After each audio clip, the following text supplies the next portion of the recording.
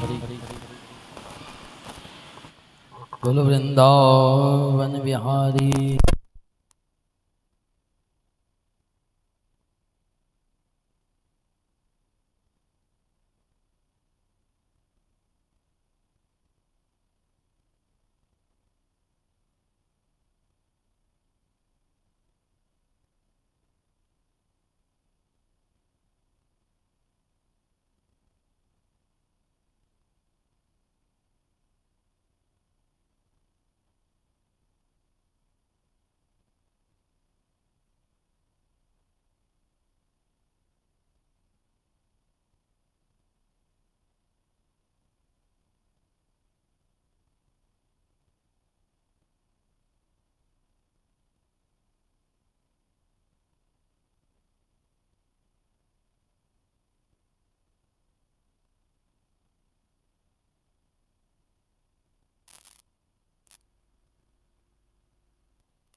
हरि हरि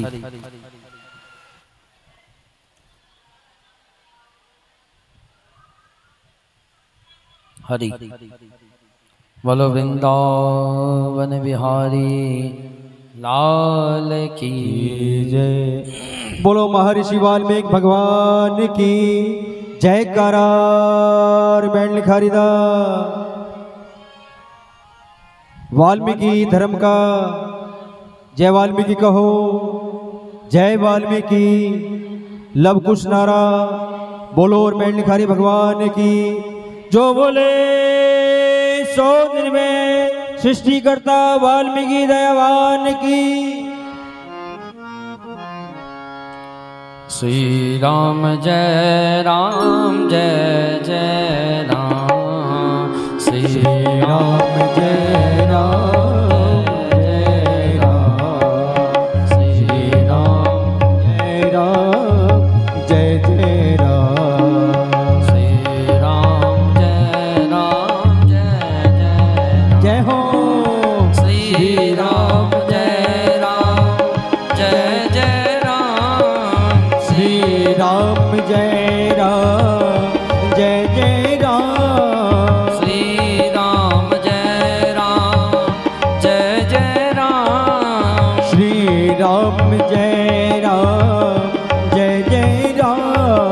श्री राम जय राम जय जय राम। श्री राम जय राम जय जय राम। बोलो वृंदावन बिहारी लाल की जय। यहीं पर राजा परीक्षित ने प्रश्न कर दिया, महाराज सृष्टि कर्म के बारे में हमें बताइए महाराज, भगवान इस संसार को कैसे रचते हैं। सुंदर दिव्यमय आनंदमय प्रश्न। बोलो वृंदावन बिहारी लाल की। परम गुरुमय स्वरूप प्रभु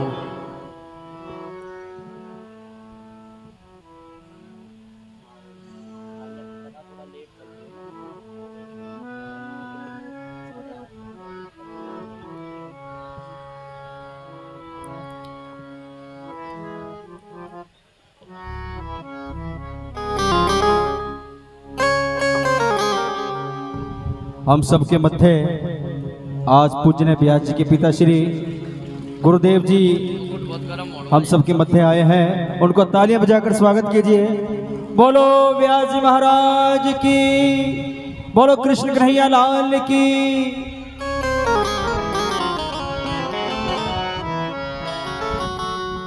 बोलो वृंदावन बिहारी लाल की जय। बोलो बाल मुकुंद भगवान की जय।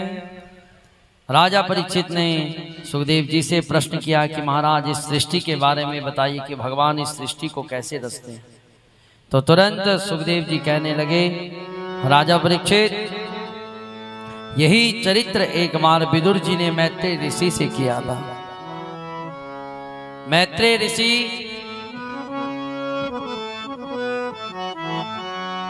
विदुर जी धर्म के अवतार हैं। विदुर जी महाराज साक्षात यमराज के अवतार, और विदुर जी का प्रागट्य एक सूत घर में हुआ है, एक दासी के घर में प्रकट हुए। बहुत छोटे परिवार में, बहुत छोटी जाति में जन्म हुआ। देखो, कल हमारे अशोक जी से बात इसी चीज पे चल रही थी कि ये ऊंच नीचता आई कैसे, क्या आई? ये ऊंच नीचता हमारे धर्म शास्त्र में कहीं भी नहीं लिखी हुई। आई तो आई कहां से? विदुर जी महाराज दासी पुत्र होने के बाद भी पांडव और कौरव उनको चाचा जी बोल रहे हैं। क्या बोल रहे हैं महाराज? माताओं ध्यान इधर रखना, थोड़ा आगे आगे हो जाओ, थोड़ा आगे आगे। अब तुम्हारे को पंखा नहीं देना, देख लिया तुम्हारे को पंखा भी देखे, ध्यान तुम्हारा लगता नहीं, पंखा भी बंद करवाना पड़ेगा। ज्यादा सुख कर दी जाएगी, ज्यादा सुख दे दिए। आगे हो जाओ थोड़ा।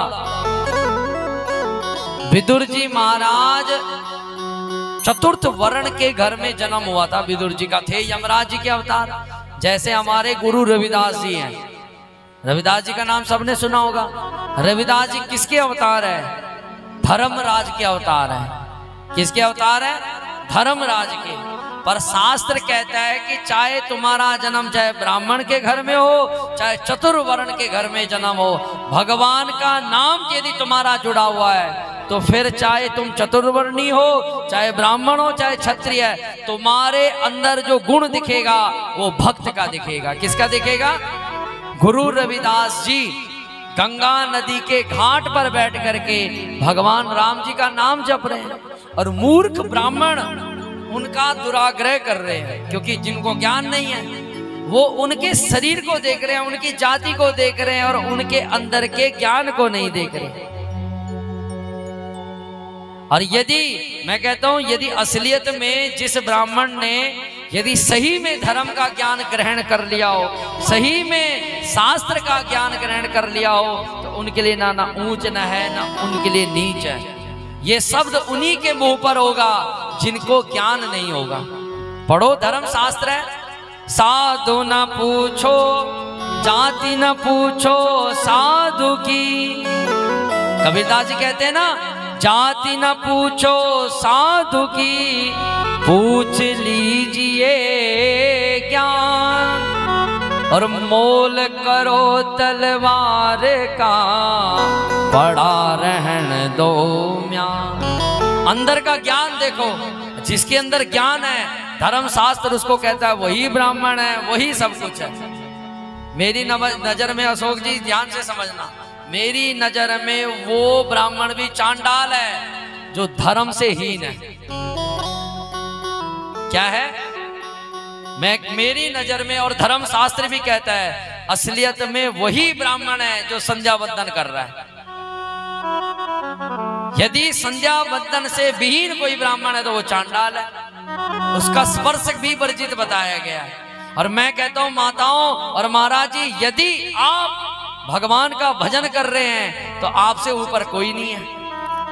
महर्षि वाल्मीकि जी भगवान का भजन कर रहे हैं, संध्यान कर रहे हैं, वंदन कर रहे हैं, इसलिए मां सीता उनके पास गई, उनके पास रही।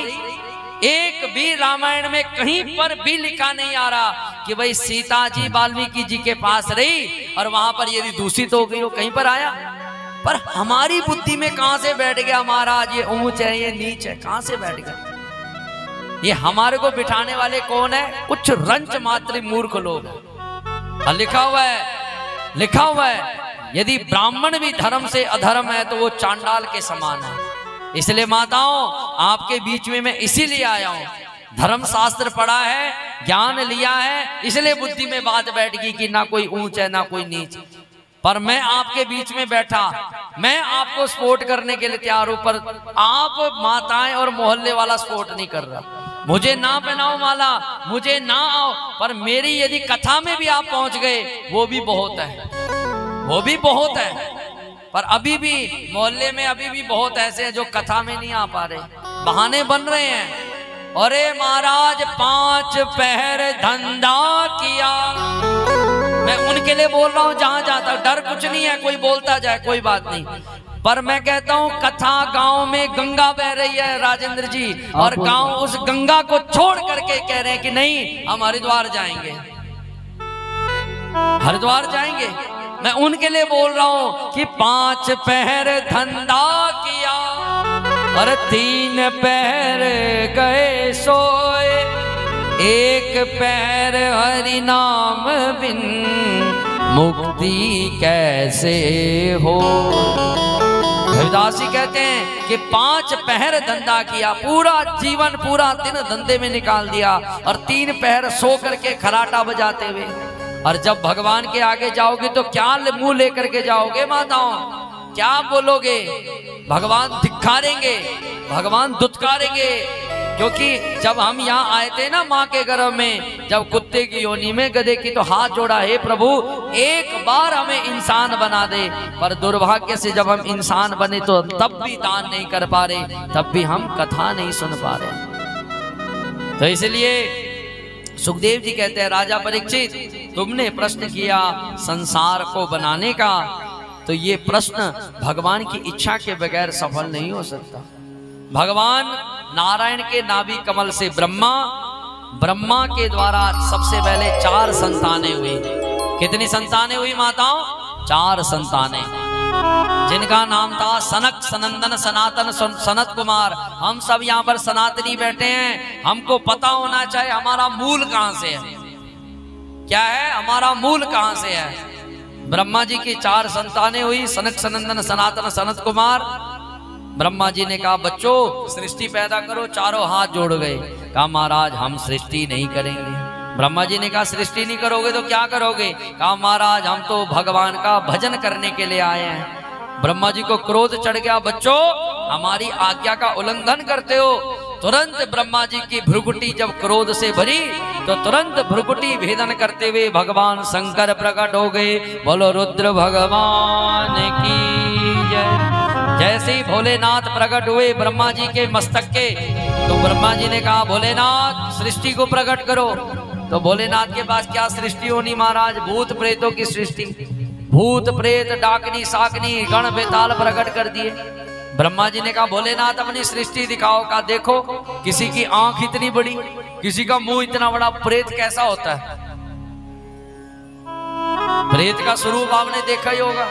कोई कहते हैं पंडित जी उसके लंबे लंबे बाल होते हैं, कोई कहते हैं उसके बड़े बड़े नाखून होते हैं, किसी के बड़े बड़े दांत होते हैं। ब्रह्मा जी भी एक बार देख के घबरा गए, भोलेनाथ ये कैसी सृष्टि है?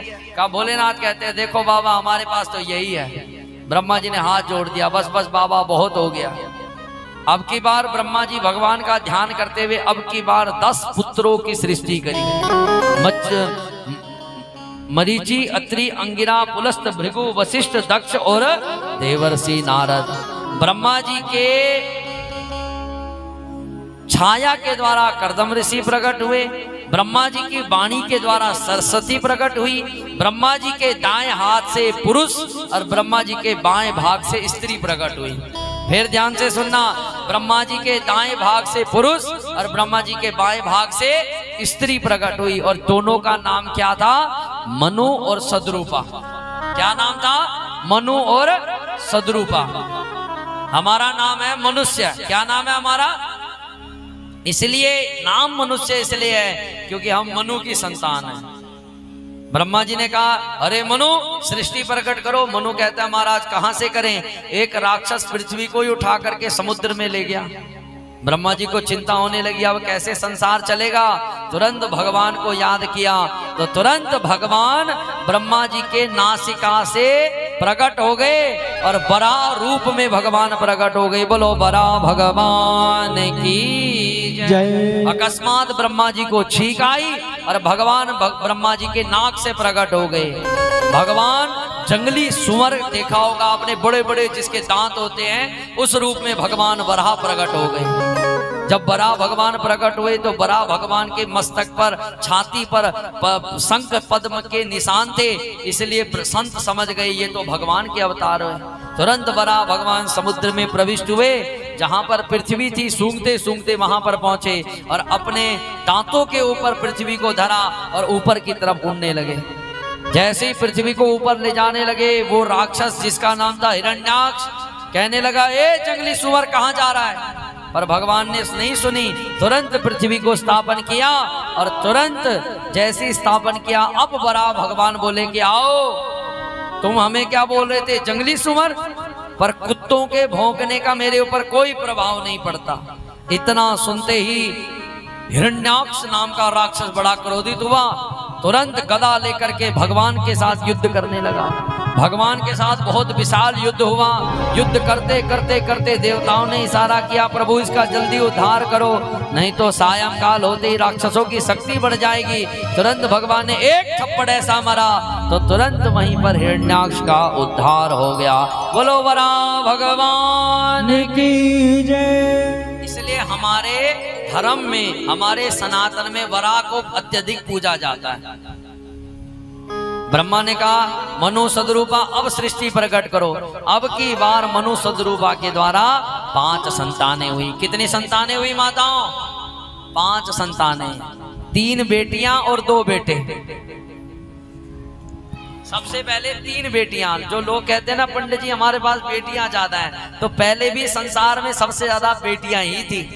3 बेटियां और 2 बेटे। 3 बेटियों का नाम था आकुति, देवहूति, प्रसूति, और 2 बेटाओं का नाम था प्रियवत और उत्तानोपान।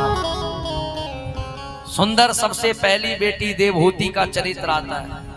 कर्दम ऋषि के साथ विवाह हुआ। विवाह पर कर्दम ऋषि ने कहा, देखो देवी हमारे साथ विवाह तो कर रही हो, पर तुम मनु की संतान हो, राजा के महल में रहने वाली, और काम फक्कड़ बाबा, मैं जिस तरीके से, जिस फक्कड़पन में रहूंगा तुमको उसी रंग में रहना पड़ेगा। देवहूति मैया ने कहा कोई बात नहीं प्रभु, मेरा पति जिस रूप में रहेगा, जिस सुख में, जिस दुख में रहेगा, मैं भी उसी में रहूंगी। असलियत में वही घर सफल है जिसमें धर्म पत्नी अपने पति के सुख के अनुसार रहे। जैसे ही विवाह हुआ, विवाह करते ही कर्दम ऋषि देवहूति मैया को अपने आश्रम में लाए, तो तुरंत कर्दम ऋषि 100 साल की समाधि में चले गए, 100 साल की तपस्या में चले गए। धन्य है देवहूति मैया। तुरंत अपना श्रृंगार उतारा और तुरंत अपने वल्कल वस्त्र धारण करे, संत रूपी वस्त्र धारण करे, और अपने पति के चरणों को नारायण समझ करके पूजने लग गए। सुबह उठती, सुंदर कर्दम ऋषि के चरणों का स्पर्श करती, जंगल में जाती, पुष्प ला करके अपने पति के चरणों का पूजन करती। 100 साल के बाद जब कर्दम ऋषि उठे, आंखें खोली तो देवहूति मैया चरणों में पड़ी हुई। कर्दम ऋषि भूल गए कि मेरा विवाह इस देवहूति के साथ हुआ था। कर्दम ऋषि कहने लगे, हे देवी तू कौन है?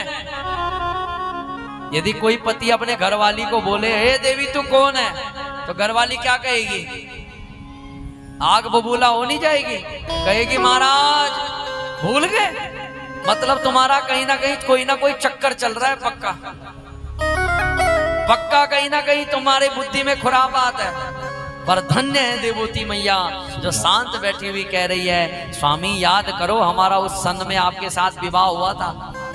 जब देवहूति मैया ने याद कराया कर्दम ऋषि को, कर्दम ऋषि कहने लगे, ओहो देवी हम याद आ गया, अरे तुम तो मनु की बेटी हो।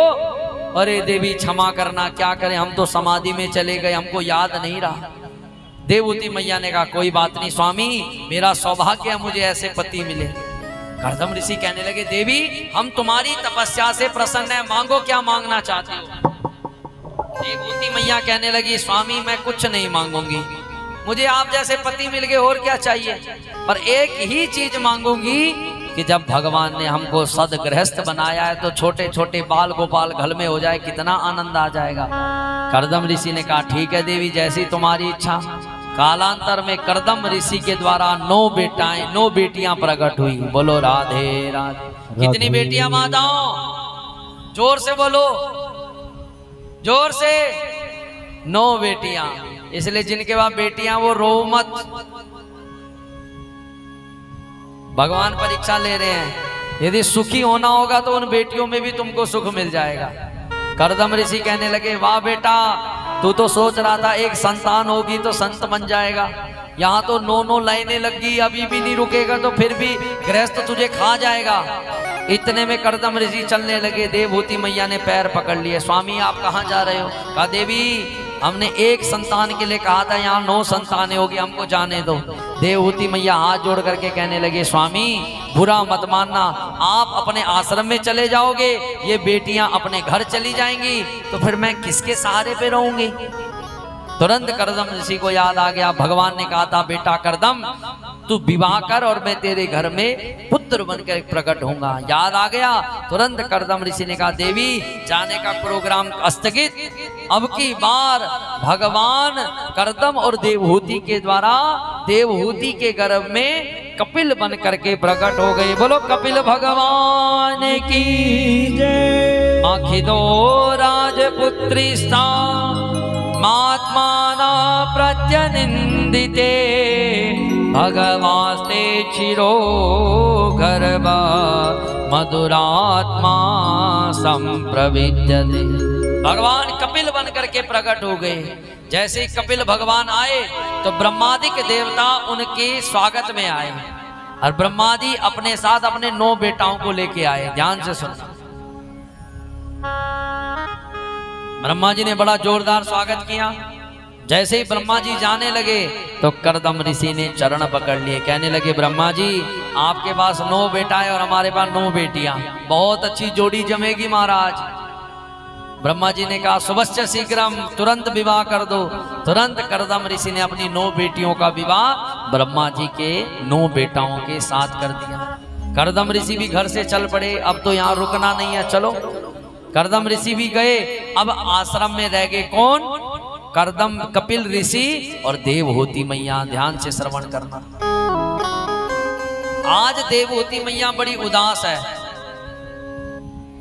अकस्मात अपने बेटे कपिल के पास पहुंची और कहने लगी बेटा कपिल, संत कहते हैं कि तुम भगवान के अवतार हो, कुछ प्रश्न मेरे हृदय के अंदर आ रहा है, पूछूं? कपिल ऋषि कहने लगे मां पूछो। तो तुरंत देवहूति मैया कहने लगी निर्भिन्नाम नितरम भूमन सतत इंद्रिय दर्शनात् येन संभाव्यमानेन प्रपन्नार्थम तमाप्रम। देवहूति मैया कहती है बेटा कपिल, संसार में जितना सुख मैंने भोगा उतनी तो किसी माता ने भोगा ही नहीं। ससुराल में रही, मायके में रही तो राजा के घर में जन्म हुआ था, खूब ठाट बाट से रही। मायके में ससुराल में आई तो कपिल करदम ऋषि जैसे मुझे पति मिले।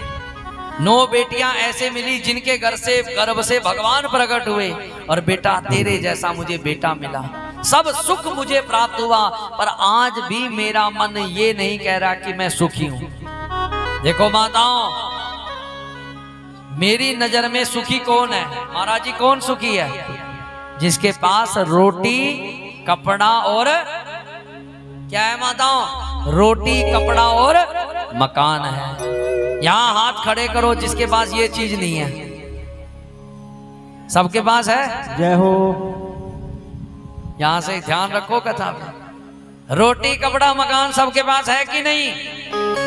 किस किस के पास है? हाथ खड़े करो। भगवान कहते हैं जिसके पास रोटी कपड़ा मकान, वो भूल करके भी कभी ये मत बोले मेरे आगे मैं गरीब हूं। यदि मेरे आगे यदि कोई कहता है मैं गरीब हूं तो मैं उसको और गरीब बना देता हूं। अब बोल के दिखाओ तुम। अब बोलना तुम खेड़े भगवान है बाबा हम गरीब हैं, खेड़ा भगवान तुमको और गरीब बना देगा। यदि गरीब बनना है तो भगवान के आगे बोलो। यदि तुम बोलते हो ना प्रभु हम गरीब हैं तो भगवान की बेइज्जती कर रहे हो। अरे बाप अपने बेटे को बहुत कुछ दे रहा है और बेटा कह रहा है नहीं पिताजी तूने मुझे कुछ नहीं दिया, नहीं पिताजी तूने मुझे कुछ नहीं दिया, तो ये समझ लो एक दिन बाप भी दुत्कार देता है जा बेटा मेरे को तेरे को देने का मन ही नहीं, तेरा पेट ही नहीं भर रहा कभी। ऐसे ही माता तुम्हारा पेट ही नहीं भर रहा कभी, बार बार कहते हो दे दो दे दो दे दो। भगवान भी कहते हैं भाड़ में जाओ तुम, अब तो कुछ नहीं देना। देवती मैया कहती है बेटा सब सुख मैंने भोगा पर फिर भी मेरा मन कभी प्रसन्न नहीं है। ऐसी माताओं आपने जीवन में सब सुख भोगा फिर भी आप कभी नहीं कहती कि मैं सुखी हूं।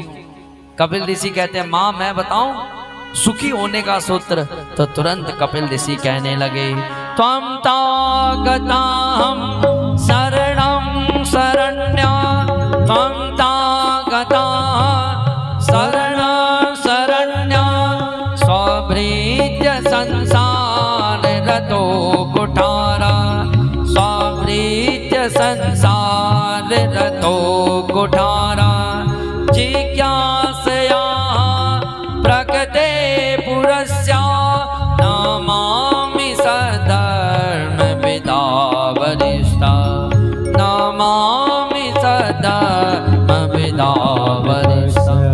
कपिल ऋषि कहते हैं माँ याद रखना संसार में कोई भी सुखी नहीं है और ना आपको संसार में कोई सुखी कर सकता है, क्योंकि जो सुख देने वाले जितने भी विषय है ना वो कभी पूर्ण तो है ही नहीं।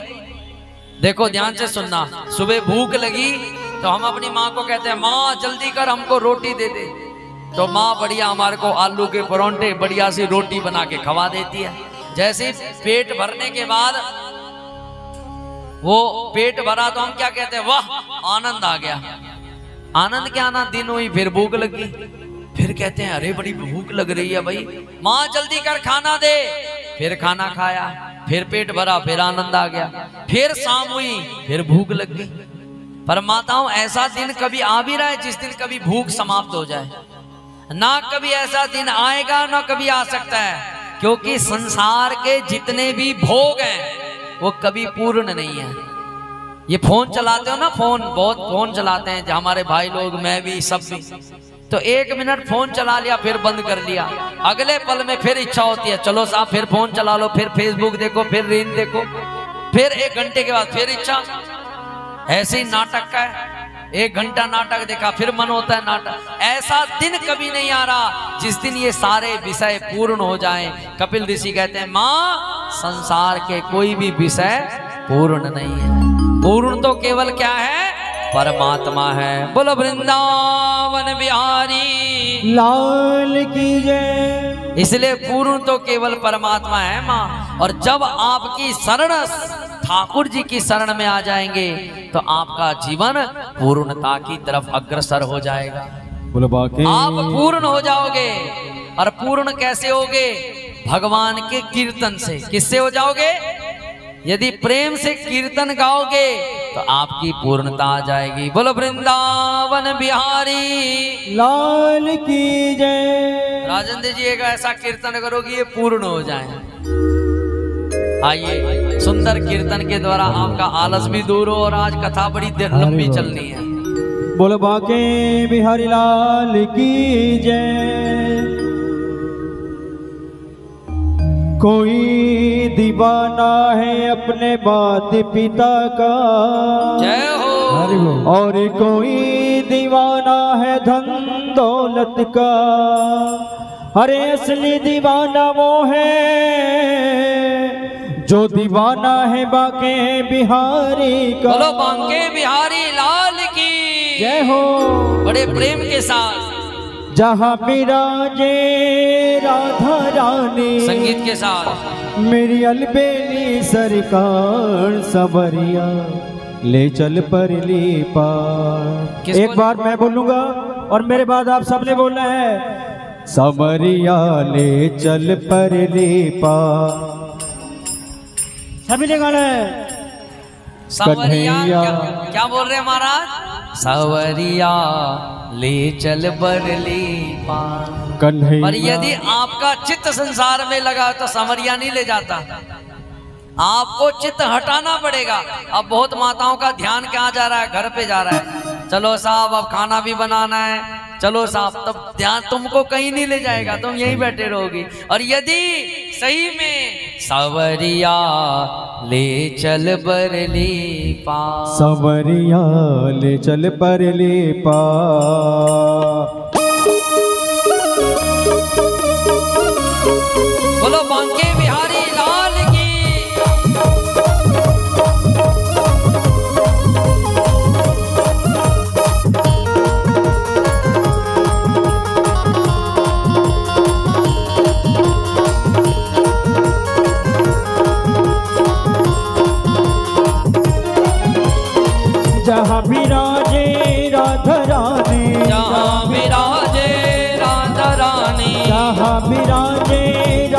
रानी यहाँ विराजे राधा रानी अलबेली सरकार चल परली पार सवरिया ले चल बरली पार सवरिया ले चल बरली पार कन्हैया ले सवरिया ले चल बरली पार।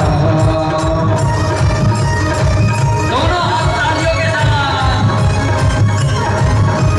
राधा रानी सरकार की।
तेरी